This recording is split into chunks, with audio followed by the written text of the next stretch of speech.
What's going on, everybody? Week 6, weekend winners. We are back, and we have special guests with us. One, the only, Jeff Nadu. Maybe the best handicapper we've ever had on this show, and especially if you count all of us combined. Well, thank you, guys. That's very nice of you. I've had a good year so far, so we'll keep knocking on wood. Hopefully that continues, and thank you for having me. Joe, who I think is the esteemed – is he the leader of this show or no? I would like to say so. Leader of all. I would say Joe's. I don't want to fill his ego, but yeah. If you can believe this, Joe's been integral in the last couple of years to my success a little bit as well. So I shout out to him. I shout out to you guys. Thank you for having me.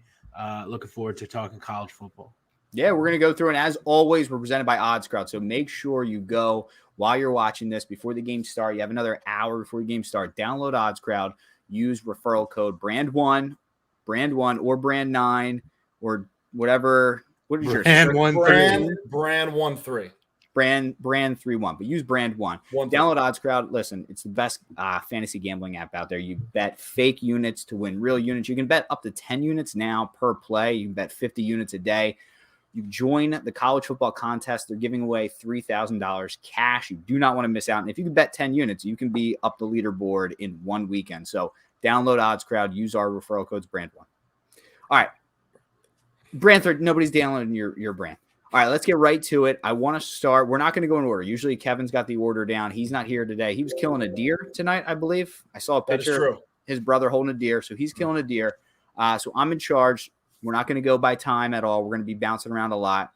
First game we're going to start with, Penn State, Iowa. This is really the game of the week, and I have a bone to pick with the schedulers. These schedules of these games, awful. Like, this should be a primetime game. Mm-hmm. The college football needs flex, and they need to flex this to primetime. But line here, what do we got now? 2.5? It was 2.5 this morning. It went down to now 1.5. Iowa's favorite. Okay. Over under 40.5 here. I'm going to toss it over to you, Jake. You're the Penn State guy. Why don't you lead us off? Well, listen, you were talking about how it's not a night game. I'm very happy that it's not a night game because Kinnick at night, strange things happen. I don't want that bad mojo on my Nittany Lions. So I think Iowa is legit, great defense. Offense in the air is a little suspect, but look for Tyler Goodson this week to, I think, really take another step forward.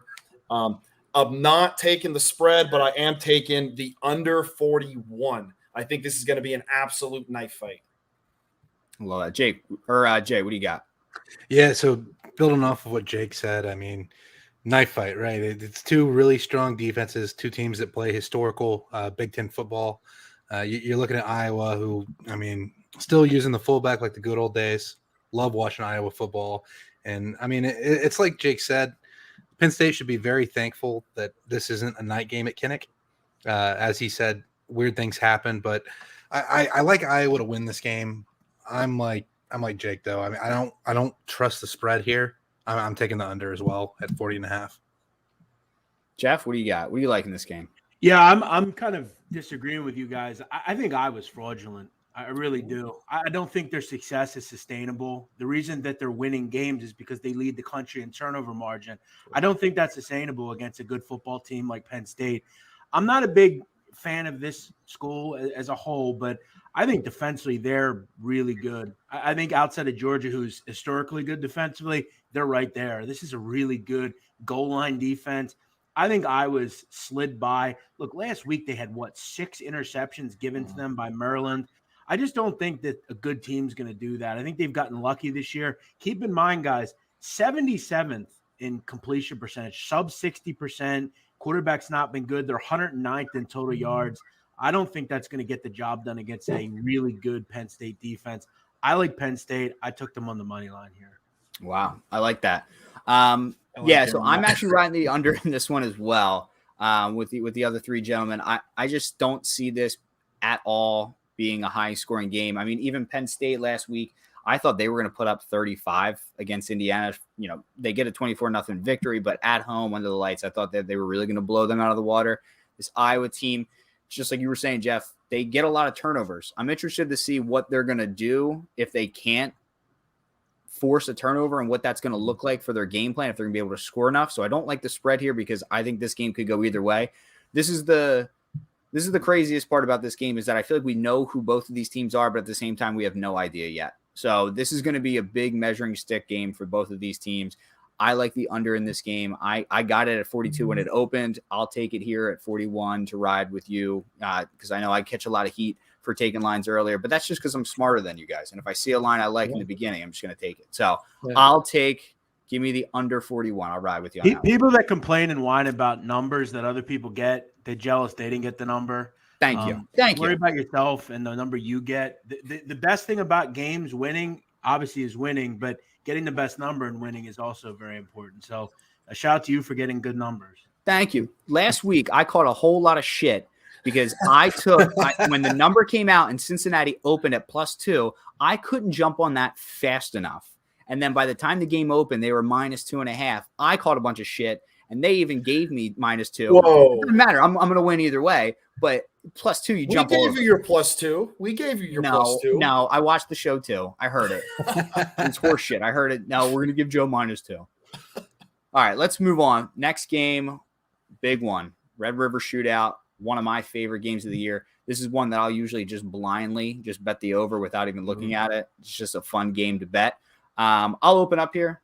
I actually love Texas to win this game outright, but I'm going to take them +3. I think Texas can win this game outright. They have been sneaky good this year. I think they shocked a lot of people with that opening week win where everybody was expecting them to lose and everybody was expecting Louisiana to cover that game. I think Texas is building something right now, and Oklahoma has looked suspect all year. 5-point victory at home against Tulane. They just look like they're ready to lose a game, and this looks like a spot where they could easily lose a game and Texas could cement themselves as a legit team this year. So I'm going to take Texas +3, and this is big time. This is sprinkle alert action here. This is big time sprinkle alert. I'm going to sprinkle a little bit of money on Texas money line. Jeff, why don't we go reverse order? What do you like? Yeah, I'm disagreeing with you, bro. I got to go the other way, unfortunately. I don't think this number's high enough, to be honest. I think Texas has been inconsistent, if anything. I'm not really that impressed. You put up 70. Oh, that's impressive, I guess. But Texas Tech, I feel like you, me, and the rest of the guys can move the ball in Texas Tech. This is a team that I think when they get punched in the mouth, particularly against Arkansas, they fold. I didn't think Casey Thompson played particularly well last week against a bad TCU defense. I think Bijan Robinson we held in check. We have to remember Oklahoma, one of their real strengths is they're giving up under 3 yards a carry, good defensive line. And I think, again, we all read the same headlines. I think, Joe, you are just going to be in agreement with a lot of people that Oklahoma is not that good. They always win games close. But the whole thing is they win games close, and they generally find a way to win by like 7. I feel like if you're getting 5 to 7 here, I'm interested in Texas, but you're not. It's 3. Spencer Rattler's still having a pretty good season all in all. So I think this is a big stage game for them. I think they take care of business and win this one like 34-24. Jay, what are you thinking? Yeah, so Jeff touched on it there. Oklahoma has a solid defensive line. David Igwebu is one of my favorite pass rushers to watch this year so far. I just think that while you said OU has been close in a lot of games, it reminds me a lot of that Notre Dame team just kind of creeping along and not really playing games. But I think the difference here is this is a rivalry game. OU is going to get up for this. They're not going to sleepwalk through this game. Rivalry games, weird things do happen, but I just think that the weaknesses, styles make fights, and this is a deal where I think Oklahoma matches up really well with what Texas does well. And that's why I think I got OU at 3.5, so I had the hook even, but I'm still taking OU to cover. Hey, I'm a man of my word. I had it in my notes. I got to stick to it. I like it. Jake, what do you like? What do you got? So I have Sooners -3 as well. Oklahoma's defense, again, Jeff and Jay both hit it. Oklahoma's defensive line is doing really good against the runs. BJ Robinson has been great for Texas, but what's he going to do against a defense like Oklahoma's? Oklahoma's has been finding ways to win. Like Jeff said, Spencer Rattler, I feel like a lot of people are like kind of sending him down the river that he's not playing well. But when you're the successor of Baker Mayfield and Kyler Murray, a small step down is going to feel like a lot. And I think that's what the Oklahoma fans are feeling right there. Spencer Rattler is still good. He still has a 69% completion. Nice. So I'm telling you, Oklahoma's still going to be it. This might be their coming out party, honestly, because like Jay said, they ain't going to sleepwalk through this game. So I'm taking Sooners -3. Real quick, and we have to also look at Texas. Okay, you in your only step-up game. Let's just be honest. You got your clocks cleaned against Arkansas. Which is wild. I know we can write home that they beat Lafayette and Rice and who knows, but you know, Oklahoma is generally tested every week. They've got some good opponents they've played. West Virginia is a good opponent. Obviously, last week Kansas State's a good football team. This is, again, I agree with both you guys. This is kind of the coming out party. I think Texas is kind of fraudulent themselves. Yeah, and I think, I mean, you mentioned it, Jeff. Kansas State's not a bad football team. You look at, they pretty much dominated Stanford to start the season off, and Stanford, that win looks a little bit better now. Yeah, it does. Yeah. David Shaw, I mean, I know this is a tangent, but David Shaw being able to pick up the pieces after Stanford was just dominated by Kansas State. He's doing very well right now. Honestly, probably coaching for his job after that Kansas State win. Stanford's doing pretty well. Yeah, but I mean, you go and smoke USC and beat Oregon. I mean, it's a pretty good way to rebound. Yep. Yeah, it cost me a lot of money last week, that Oregon loss, but that's not here nor there. Sorry, Joe. Next game. What do we got? We got UGA, Arkansas, or Georgia, Auburn. I'm sorry. So I'm going to go first here because I have a lock of the week here. Georgia first half money line, or Georgia first half -7.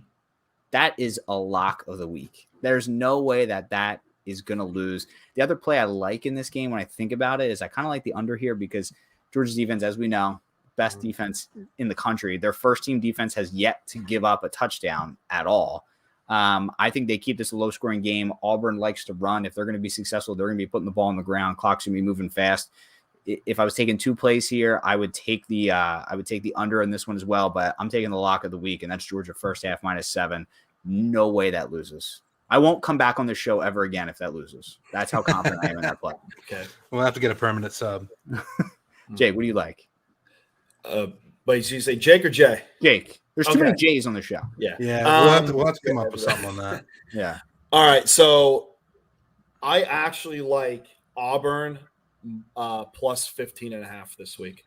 I'm not saying they're winning. I'm saying that, like you said, Joe, I think they're going to run a lot.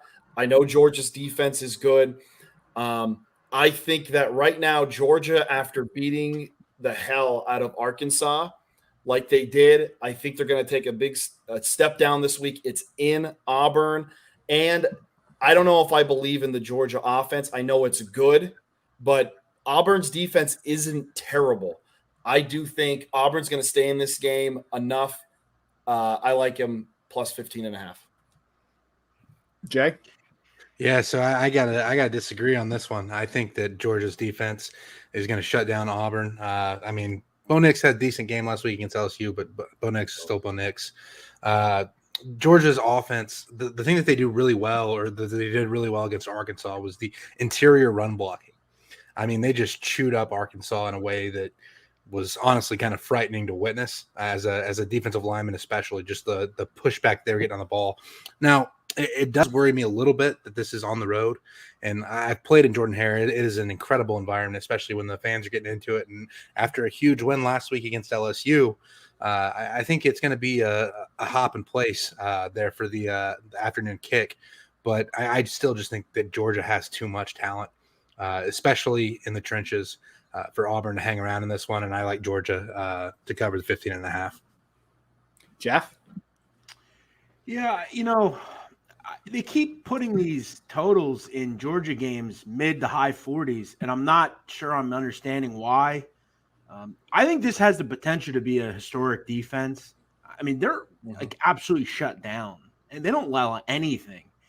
And when we look at Georgia, I was skeptical when I saw them come into the season about George Pickens. I wondered, did they have the vertical threats to really attack teams down the field? And now that they don't have, JT Daniels, you're now going to Stetson Bennett, I think that obviously hurts them a little bit offensively. And I think you guys made great points. I think Auburn's a pretty solid defense. I thought they have done some nice jobs this year. I'll look under 46.5. I don't know if this will be on my card, but I feel like if you can get anything above 45 when Georgia plays, I'm going to have some interest in the under because I think they can pitch shutouts every week. It's that simple. This screams to me like, I don't know, 28-13, something like that. I'm going to lean on the under here. And that's if Auburn can even score 13. I mean, this defense is at one point in the Arkansas game last week, there was 4 total possessions, 2 for each team, and Georgia had scored a touchdown on 3 of them because they had that defensive block for a touchdown too. The defense is just unreal. Remember, Joe, through 5 games, Georgia's allowed 1 offensive touchdown, and that was in the late game against their second teamers in garbage time against South Carolina. So, yeah, it's pretty historic. It's unbelievable. All right, moving on. What do we got? We got Michigan. Nebraska. What's the line at right now for this game? So still pretty tight. Michigan minus 3.5. Jay, why don't we start with you? What do you like in this one? Yeah, so this is one that really, really intrigues me. Nebraska had a horrendous start to the season, obviously, losing that first game of the year against Illinois, a team that they had no business losing to. But you look at what they've done since then, and it was a tight game against Oklahoma on the road, and they had a overtime loss to Michigan State on the road. Yep. So this is a team that still has the ability to hang around in those close games. And this Michigan team, the offense is Stone Age. I mean, it's just not an offense that's going to put up a lot of points. They did well against Wisconsin last week, but this is a Wisconsin team that has continually faded down the stretch against other teams. I think this Nebraska team has thrown people off with what they did against Illinois to start the year. And I actually think they're going to end up being a sneaky team in the Big Ten West for the rest of the year. I mean, you put up 56 on Northwestern. Sure, it's Northwestern, but it's you go into a place, and I think that Nebraska fans are going to start to trickle back in. Obviously, that's a historic venue. It's a night game. Michigan on the road. I like Nebraska 3.5, and I think this is actually one of those where we may sprinkle a little bit on the money line. A little bit of a. I mean, 3.5 points. You don't want to call it an upset, but I mean, it's an unranked team versus a top 10 team. So you look at it like that. But my pick is Nebraska 3.5. Yeah, it's gonna be a tight one. Jeff, what do you like in this one? Yeah, I don't know why I looked this up because I was looking at this game earlier. This week in Nebraska, 89 degrees on Saturday in Nebraska. Kind of wild. 15-mile-an-hour winds. That could be interesting. But 51. Another under I'm looking towards here. You got 2 good rushing offenses, but you have 2 really good rushing defenses. You have 1 quarterback in Cade McNamara I'm not exactly sold on just yet. Adrian Martinez, I think, can bog down and struggle a little bit. One thing I love, guys, this year about Michigan, they went from Don Brown to their new defensive coordinator. Under Don Brown, they blitzed a lot. They were like Wint Martindale does with the Ravens. They're blitzing every play. And what that was doing is obviously putting your defensive cornerbacks on an island. They're getting beat. They're giving up big plays. They're not doing that now, okay? They're playing more standoffish, normal defense, cover 2, whatever, and they're getting the job done. They've been a lot better defensively than in years past. In fact, they've been stout against the run and the pass. So 51 struck me as a bit high. I kind of feel like this game shakes out a lot like the Rutgers game did for Michigan. I feel like Rutgers maybe hangs around just a little bit. Maybe, again, like the last game, 27-20, 24-13, something like that. I'm going to look towards another under here if I can get some in the 50s. Yeah, you hit something on that I look at when I see this game, and that's McNamara. I don't think this is a position that you want this kid to be in because he hasn't looked all that great. Going on the road, playing at night in Nebraska. Nebraska has been sneaky good. I love Nebraska plus 3.5. I like them money line at plus 145 as well. I think that they can win this game. Listen, Michigan's only thrown the ball with McNamara 81 times so far this year across 5 games. In 5 games where they're averaging 40 points basically a game. They're averaging 256, 58 yards on the ground.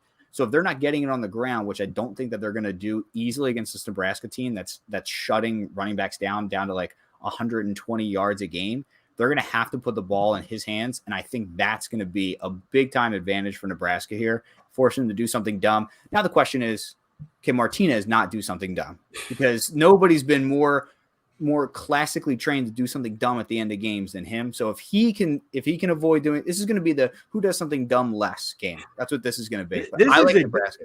This is a big game for Scott Frost. I mean, I don't know how you can, as a coach, if you fall flat on your face here, I know this is a good opponent, but you've got to have your team up for this kind of game. Mm-hmm. I mean, this is the biggest game in Nebraska in a long time, I feel like. There's some renewed confidence with this team. So, yeah, and he's got to deliver, I feel like. Yeah. I 100% agree. So, I don't know. So, I've been looking at this. Michigan's not going to be able to run the ball like they have been on Nebraska. Like you were saying, Joe, at some point, McNamara is going to have to throw the ball in this game. And I just don't trust McNamara enough. And point to Jeff, too, like you were saying, with Don Brown, they're going to blitz. They're going to play man-to-man defense, and that's why they had crossing routes were always tough last year. They're putting guys on islands. They're giving up the big plays. This year, they're making teams drive a little bit more. Now, I don't think that's tailored to Martinez because Adrian Martinez is more of a big play type of quarterback, very elusive. He's going to throw the ball. He's going to take more chances. But in Nebraska, Michigan's coming off of a big win. I think Nebraska, like Jay was saying, has this new confidence. I really like Nebraska 3.5. I do think this is going to be Michigan field goal at the end of the game, but Nebraska covers 3.5. Got to get the hook. And this is a big time. You have to get the hook. If it goes to 3 or 2.5, I'd start looking more at your under. But if you get 3.5 with the hook, I take that. All right, next up, this is going to be one of my favorite games to watch this week, which I think is a little bit surprising when you think who's in it. But LSU at Kentucky, I love this Kentucky team. I like what they've done. I was texting the group last week, I think an hour before the game started, and I said, listen, Kentucky money line, we're riding this out. That's the play today against Florida. So, Jake, you just finished. Let me hear what you got in this game. What do you like? So, I do like Kentucky, but I'm not putting on the spread. I'm going under 51. Kentucky, it's not going to look good.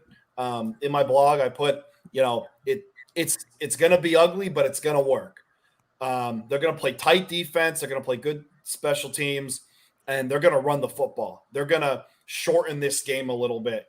And honestly, I don't know if LSU is physical enough for Kentucky, and I know I'm putting more on the -3 Kentucky right now, but I just think that the under has a better shot of hitting than Kentucky covering. I'm going under 51. Jeff? I mean, look, Ed Orgeron, nice guy, definitely interesting, but I think we're starting to see that he's not real good as a football coach. Yeah. I think he had 1 year with Joe Burrow and Jamar Chase, and, he kind of was able to use that to his advantage. But, look, I like Kentucky, man. This offense is not special. They're not great or anything, but Chris Rodriguez is a great running back. This is an LSU defense that's really kind of struggled to stop the run for SEC standards. Not going to have Derek Stingley in the lineup, which is a big loss, the great cornerback that they have. Kentucky just brings their lunch pail to work and gets the job done. Always a good defense. They're at home here. I don't think LSU is real good, to be honest. I think they're just kind of kind of stuck in neutral with who's at quarterback, and they've had the COVID or the hurricane stuff at the beginning of the year. It's just kind of messy, and Ed Orgeron just simply can't coach. He's not real good. So I'm going to lean on Stoops and Kentucky laying the 3 here. Mr. SEC himself, Jay? Yeah, I mean, I think that this Kentucky team is honestly more of a Big Ten team than a SEC team in a lot of ways. You look at Mark Stoops. I mean, the whole Stoops family is an Iowa family. A lot of people forget that just because of Bob's success with high-flying offenses there at the end of his tenure at OU. But this is a family that grew up with Big Ten, or I guess at the time it was Big 8 football in Iowa. And I think that Mark just kind of has that mentality with his teams. They play hard-nosed physical football. They'll actually, I mean, they get a lot of their recruits there out of Ohio. You'll see a lot of Ohio kids end up at Kentucky. And it's something where I look at what LSU has done this year, and I've not been impressed. They don't have really any kind of identity. LSU in the past under Les Miles, you always knew that was going to be a physical team. It may not have always been the most exciting team to watch, but you always knew they were going to be physical. Under Coach O, I just haven't seen that same historical physicality. And I think this year even more so. The year that LSU won the national championship was historic for a lot of reasons. You look at all the offensive talent they had: Burrow, Thad Moss, Clyde Edwards-Helaire, Jamar Chase. I mean, there were so many weapons on that team, and that kind of carried them to that championship. But they adopted more of a high-flying offense, and I think in that they've lost their physicality and they've lost their identity. And that's why I don't think they're going to be able to put up points on this Kentucky defense. I think Kentucky's going to grind out the win, and I really like the under in this one, just because, again, with defensive teams, I trust unders more than I trust spreads. And I just think that Kentucky and the way they play football, you're going to see a very low-scoring game, a lot of time of possession for the Wildcats, and then LSU struggling to get anything going on offense. Yeah, like I already said, I love Kentucky in this game. I love them at the -3. I think that they win this game. And not fairly easy. I think this is going to be a really good game.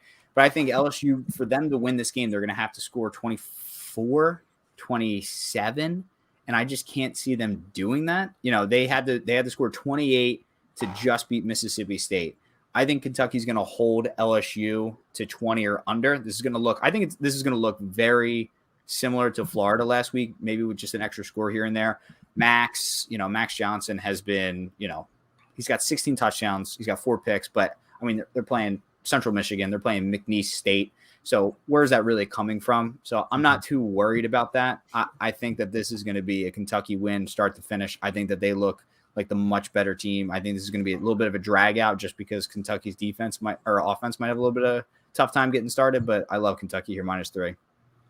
All right, moving on. What else we got? We got another SEC game, right? We got Ole Miss. We got Arkansas. Oh, yeah, Ole Miss, Arkansas.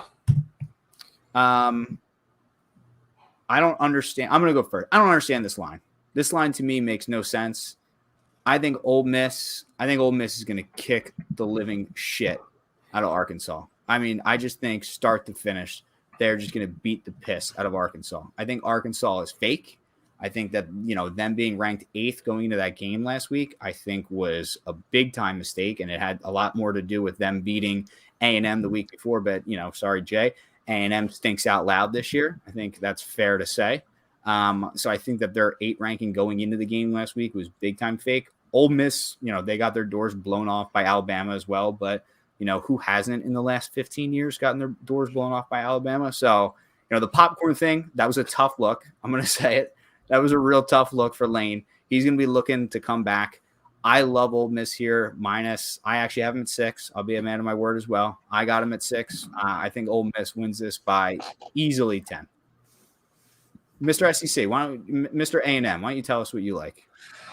Yeah, so this is another one of those stylistic matchups, right? I mean, you have the more methodical approach that Arkansas takes on offense, more of a run-based attack. And you have Ole Miss, who loves to throw the ball around. Ole Miss is going to look to put up a lot of points, especially at home, especially coming back from a big loss. This is a weird game. Ole Miss and Arkansas tend to have weird matchups. There was that game a few years back where I think Arkansas converted like a 4th and 25. Ole Miss had them dead to rights, and somehow they converted 4th and 25 and go on to win the game.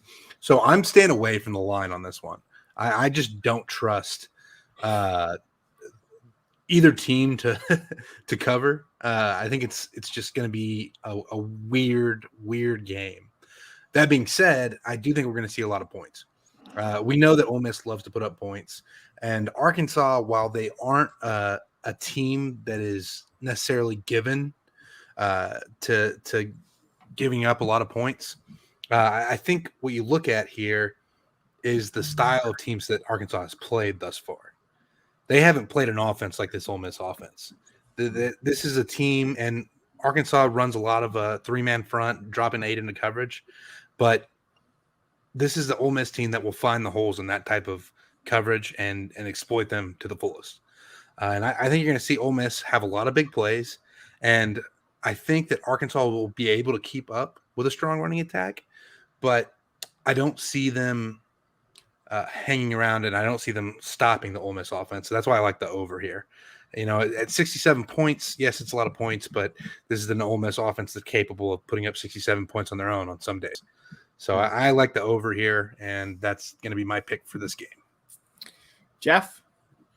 Yeah, I think this is a tough game out of all 6 things, the toughest. I think you can make cases because I think Arkansas is solid. I think they played poorly last week. I don't know if KJ Jefferson's fully healthy, which I think could really hurt a total if you bet the over. He may go out, and then you're really in trouble. I will say my first glance was I thought 66, 67 was high. I know Ole Miss is great. I get that. I think their offense is solid, but I think Arkansas could put up some sort of defense against them. And I got to be honest, I thought Ole Miss, outside of last week, I think their defense has played pretty well. I thought they did a nice job against Louisville, who I think is an okay football team. But it's not a game I'll be wagering on. I wish you all luck. Gun to my head, I'll lean under 67. But I think one thing we can learn over the years is if you bet unders with Ole Miss, they'll put up 60 themselves, and you're going to look at yourself and say, why did I do that? So it's a pass for me. Jake, finish this off. All right. I like Ole Miss minus 5.5. Arkansas's best win was against Texas A&M, who we clearly see. Calzada seems like a great kid, but he's just not ready yet. When Haynes King went down for Texas A&M, that offense completely changed. And if you look back at that Texas A&M game, after halftime, Arkansas's offense went totally stagnant in that second half. And honestly, I think Ole Miss's defense is better than what people think. I know they're looking at last week when they got their doors blown off by Alabama, but again, that seems like everybody's problem when they play Alabama. Look here for, Parrish Jr. and Ely from Mississippi to get that run game going, to kind of open things up a little bit more for Matt Corral and Dontario Drummond. I really like Ole Miss in this game, and honestly, I like them by double digits. Sam Pittman, I love him out of Arkansas, but I don't think they've arrived yet. I think Ole Miss is going to give them some humble pie this weekend. Hell yeah, let's ride together. They're going to kick the shit out of this team. That's my prediction. My official prediction: shit kicked out of. All right, that was our starting 6. Now we're going to go real quick. Let's bang out our special plays of the day. And then at the end, I'm going to read Kevin's plays and see what he has, and we can make fun of him as well. We'll rapid fire his. All right. Joe, do you want to go first? Yeah, let's fire it up there. Joe. All right. Oregon State at Washington State right now, -3 over under. What do we got there? 46.5 you got. I love this Oregon State team. I think that this Oregon State team sneakily could maybe win the conference. They might. Who knows? I like this team. They have a really good big win at USC. Washington State, when they played USC, got their doors blown off at home. I like what they're going to do. They're going to play some really tough rushing defense, and already Washington doesn't rush the ball well, so they're going to make them, in my eyes, pretty one-dimensional. Which their starting quarterback, De Laura, not fantastic. 9 touchdowns, 4 interceptions so far for the year. So I love Oregon State to cover this -3 fairly easy. As far as the over-under, not going to touch that at all.